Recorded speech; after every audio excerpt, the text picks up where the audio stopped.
అదే పనికి వెళ్ళలేదు పడుకున్నారు. తలనొప్పి ఉంది, ఒంట్లో బాగాలేదు, అందుకే పడుకున్నాను. పోయిన నెల ఆఖరా కట్టలేదు, ఈ నెల కూడా కట్టలేము.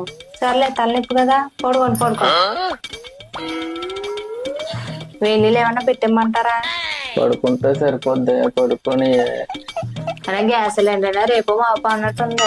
సర్లే మీకు తలనొప్పి కదా, పడుకోండి పడుకోండి. గంజేమన్నా ఇమ్మంటారా? మాత్ర వేసుకున్నాను, పడుకుంటే సరిపోద్ది, పడుకొని బియ్యం ఒక గ్లాసే ఉన్నాయి, అందుకే చెప్తున్నాను. అయినా మీకు తలనొప్పి కదా, పడుకోండి పడుకోండి. వారం సీటోడు వస్తాడు, పోయిన వారం కట్టలేదు, ఈసారి ఇంటికాడ నిలబడతాడు వచ్చి. సర్లే మీకు తలనొప్పి కదా, పడుకోండి పడుకోండి. నాకు రాతే ఎప్పుడైనా ఒంట్లో బాగోలేదు ఇంట్లో పడుకుంటే నాకు చెప్పి నేనే కొట్టుకుంటాను.